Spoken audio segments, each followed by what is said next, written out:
রাজনীতিতে আওয়ামী লীগ নেই, তারা অনেকটা নির্বাসিত। এই ফাঁকা মাঠে গত নির্বাচনে যারা মানে নিরপেক্ষ ভোটার কিংবা যারা মুক্তিযুদ্ধের আদর্শ লালন করেন, মুক্তিযুদ্ধের চেতনা লালন করেন, তারা সবাই বিএনপির উপরে ভর করেছিল এবং বিএনপির উপরে ভর করার কারণেই বিএনপির ভূমিধস বিজয় আমরা দেখেছিলাম। এই মুহূর্তে রাজনীতি থেকে অনেকটা আলোচনার বাইরে যখন আওয়ামী লীগ, তখন রাজনীতিতে আলোচনার মধ্যে সবথেকে বেশিই তো বিএনপির থাকার কথা এবং সেটা আছেও। এবং সেই বিএনপির আগামীতে এই ঈদের পরেই, আগামী কোরবানির ঈদের পরেই কাউন্সিল হবে বলে শোনা যাচ্ছে এবং সেই কাউন্সিলে বিএনপির নেতৃত্বে একটা বড় পরিবর্তন আসতে যাচ্ছে এরকমটাও আমরা শুনতে পাচ্ছি।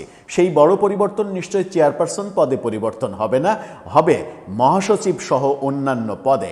এই মুহূর্তে সব থেকে আলোচিত আলোচনা যেটা, সেটা হচ্ছে বিএনপির পরবর্তী মহাসচিব কে হচ্ছেন। এরই মাঝে মির্জা ফখরুলের বক্তব্যও আমরা জেনে গিয়েছি। সুতরাং নতুন মহাসচিব যে হচ্ছেন এটা এখন শুধু সময়ের ব্যাপার। সেই ক্ষেত্রে কারা দৌড়ে এগিয়ে আছেন, কাদের নাম আলোচিত হচ্ছে, ওই ক্ষেত্রে কি বড় কোনো চমক দেবেন তারেক রহমান? তারেক রহমান তার কথা এই কারণেই বলছি যে বিএনপি আওয়ামী লীগ এই রাজনীতিগুলো তো আসলে ওই সভাপতি যে সিদ্ধান্ত নেন তিনিই নেতা হন, সেইভাবেই দল চলে, এটাই তো আমরা দেখি। ভোটের মাধ্যমে নেতাকর্মীদের চাওয়ার মাধ্যমে কোনো কিছু হয় না এই দুই দলে, এটা আমরা একেবারে পরিষ্কারভাবেই দেখি এবং বলতে পারি। এটার বিপক্ষে যারা ওই দুই দলের লোকজন কথা বলবেন তারা আসলে মানে মিথ্যার পক্ষে বেশাতি করবেন, এটাই বাস্তবতা। চলুন একটু জেনে দেখি গণমাধ্যমের খবর এবং বিভিন্ন সূত্রের খবর অনুযায়ী যে বিএনপির মহাসচিব কে হচ্ছেন এবং কে এই দৌড়ে আছেন। আমরা যদি একবারে নিশ্চিতই করতে পারি যে কে হচ্ছেন, সেই আলোচনাও করবে এই ভিডিওতে। থাকবেন পলিটিক্স টিভির নিয়মিত আয়োজনে।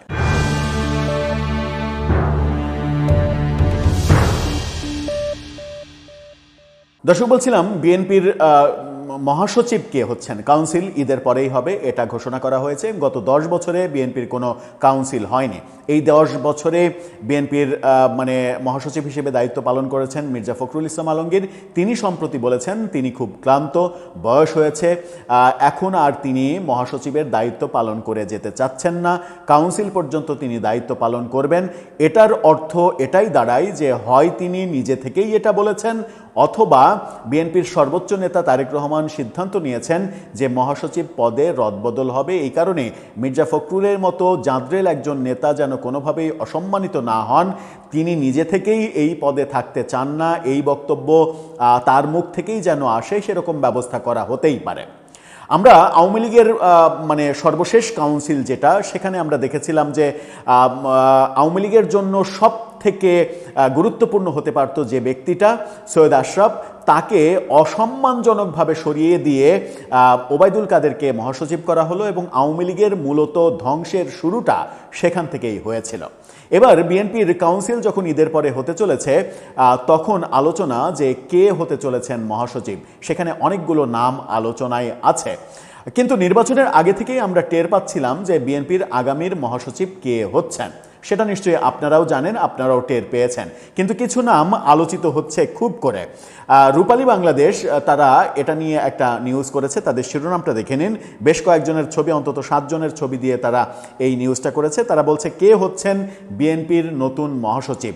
সেখানে যাদের নাম এসেছে সেই নামগুলোর মধ্যে সব থেকে বেশি আলোচনা হচ্ছে বিএনপির সিনিয়র যুগ্ম মহাসচিব রুহুল কবির রিজভীকে নিয়ে। এই দাবি করছে এই গণমাধ্যমটি। রুহুল কবির রিজভী বহুদিনের পরীক্ষিত নেতা এবং আওয়ামী লীগের আমলে বিএনপির আন্দোলন সংগ্রাম যতটুকু টিকিয়ে রাখা, সেটা মূলত রুহুল কবির রিজভী টিকিয়ে রেখেছিলেন। কিন্তু আমরা দেখেছি যে সরকার গঠনের পরে রুহুল কবির রিজভীকে কোনো মন্ত্রণালয় দেওয়া হয়নি, মন্ত্রী করা হয়নি। পরবর্তীতে আমরা দেখলাম প্রধানমন্ত্রীর উপদেষ্টা বানানো হলো, তাকে অপেক্ষাকৃত কম গুরুত্বপূর্ণ জায়গায় তাকে রাখা হলো। তখন থেকেই মনে হচ্ছিল যে রুহুল কবির রিজভীকে আদতে বিএনপি ওইভাবে মূল্যায়ন করছে না। কিন্তু হঠাৎ করে এই গণমাধ্যম বলছে যে বিএনপির মহাসচিব হওয়ার দৌড়ে সবথেকে বেশি আলোচনায় আছেন রুহুল কবির রিজভী। এছাড়া বিভিন্ন মহলে যার নাম শোনা যাচ্ছে তিনি আমির খসরু মাহমুদ চৌধুরী, বর্তমান অর্থ এবং পরিকল্পনা মন্ত্রী, তার নামও আলোচনা হচ্ছে এমনটা বলা হচ্ছে। মহাসচিব পদে দলটির যুগ্ম মহাসচিব ঢাকা মহানগর দক্ষিণের আহ্বায়ক হাবিবুন নবী সোহেল, তার নাম আলোচনা হচ্ছে।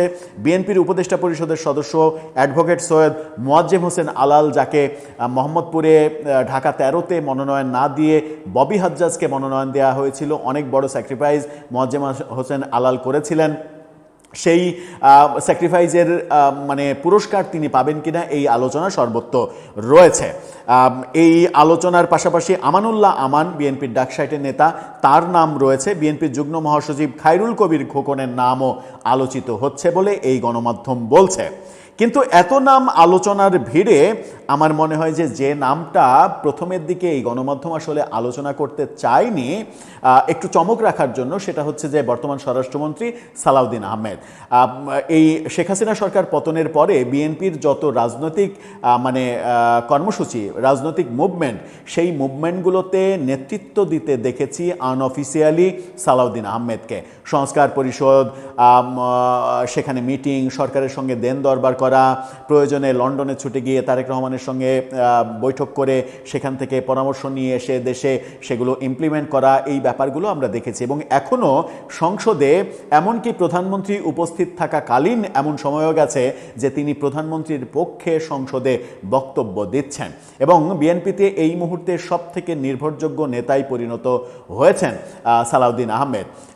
তিনি যে আগামী মহাসচিব হতে চলেছেন এই ব্যাপারে খুব কম মানুষেরই সন্দেহ রয়েছে। কিন্তু সেখানে গণমাধ্যমে একটা আলোচনা রয়েছে, সেটা হচ্ছে যে তার ক্ষেত্রে এবং আমির খসরু মাহমুদ চৌধুরীর ক্ষেত্রে, যেটা মির্জা ফখরুল ইসলাম আলমগীরের ক্ষেত্রে আলোচিত হয়েছে, তিনি স্থানীয় সরকার মন্ত্রণালয় চালাচ্ছেন। এত বড় একটা মন্ত্রণালয় চালিয়ে বিএনপির মহাসচিবের দায়িত্ব পালন করা এটা সম্ভব কিনা, এই প্রশ্ন উঠেছে। কিন্তু আমরা যুগে যুগেই দেখেছি যে বিভিন্ন সময়ে মানে বিএনপি আওয়ামী লীগের সেক্রেটারিরাই স্থানীয় সরকার মন্ত্রণালয়ের দায়িত্ব পালন করে এসেছেন। এই দৃশ্য কিন্তু দেখেছি। পরবর্তীতে আওয়ামী লীগের শেষের দিকে এসে যখন ওবায়দুল কাদের সাধারণ সম্পাদক হলেন, তাকে স্থানীয় সরকার না দিয়ে সড়ক মন্ত্রী করা হয়েছিল। তার আগে সৈয়দ আশরাফ কিন্তু ওই স্থানীয় সরকার মন্ত্রণালয়ের মন্ত্রীই ছিলেন। বিএনপির সময়ও বিএনপির মহাসচিবরাই স্থানীয় সরকার মন্ত্রণালয়ের দায়িত্ব পালন করেছেন। মান্নান ভূঁইয়াকেও আমরা দেখেছি পালন করতে। সুতরাং ওই স্থানীয় সরকার মন্ত্রণালয়ের দায়িত্ব পালন করলে বিএনপির মহাসচিবের দায়িত্ব পালন করা টাফ হয়ে যাবে, এই যুক্তি আসলে মানে প্রযোজ্য নয়। আদতে বিএনপির সর্বোচ্চ নেতৃত্ব চাইছে একজন নতুন মহাসচিব, এবং সেই ক্ষেত্রে সালাউদ্দিন আহমেদই তাদের পছন্দ, প্রথম পছন্দ। সেটা তাদের কাজে, কর্মে, কথায় সব কিছুতে পরিষ্কার। কিন্তু এখানে একটা আলোচনা রয়েছে যে স্বরাষ্ট্র মন্ত্রণালয়ের মতো এত বড় একটা মন্ত্রণালয় চালানোর পাশাপাশি তিনি বিএনপির মহাসচিবের মতো এত বড় একটা দায়িত্ব, দল গোছানোর দায়িত্ব, এটা পালন করতে পারবেন কিনা। আমির খসরু মাহমুদ চৌধুরীর ক্ষেত্রেও ওই একই আলোচনা হচ্ছে যে অর্থ পরিকল্পনা মন্ত্রণালয়ের মতো এত টাফ একটা মন্ত্রণালয় চালিয়ে দল চালানো এটা কঠিন। সেই কারণেই সবথেকে বেশি আলোচনা করতে চাইছে গণমাধ্যম রুহুল কবির রিজভীর নাম, যিনি আপাতমস্তক একজন সংগঠক। তিনি মানে দলটাকে দেখবেন আর মন্ত্রীরা সরকার দেখবে, এরকম আলোচনা আছে। কিন্তু আমার মনে হয় না যে রুহুল কবির রিজভীকে মহাসচিব করা হবে। আমার মনে হয়, এবং বিএনপির বিভিন্ন সূত্রে কথা বলে যেটা মনে হয়েছে, আমার একেবারে কনফিডেন্টলি মনে হয়েছে, সেটা হচ্ছে যে বিএনপির পরবর্তী মহাসচিবের নাম শুধুমাত্র ঘোষণা বাকি, তিনি সালাউদ্দিন আহমেদ, তিনিই মহাসচিব হতে চলেছেন। এখানে কোনো চমকের কোনো অপশন নেই।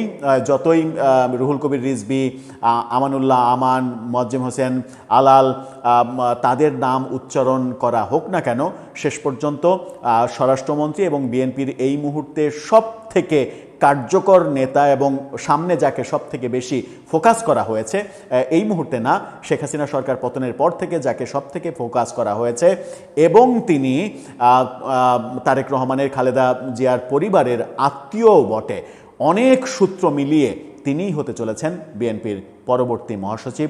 এখানে কোনো ডাউট নেই। দর্শক, আপনার মনে কি কোনো ডাউট রয়েছে? এবং তিনি যদি বিএনপির মহাসচিব হন, তাহলে সেই ক্ষেত্রে বাংলাদেশের রাজনীতির গুণগত মান কি তিনি পরিবর্তন করতে পারবেন? দেশের যে হিংসাত্মক রাজনীতি, বিশেষ করে প্রফেসর ইউনূস তার ১.৫ বছরে যে হিংসার চাষাবাদ করেছেন রাজনীতিতে, সেই হিংসার চাষাবাদ মুক্ত একটা রাজনৈতিক পরিবেশ কি তিনি উপহার দিতে পারবেন? আপনার মতামত জানিয়ে লিখতে পারেন আমাদের কমেন্ট বক্সে।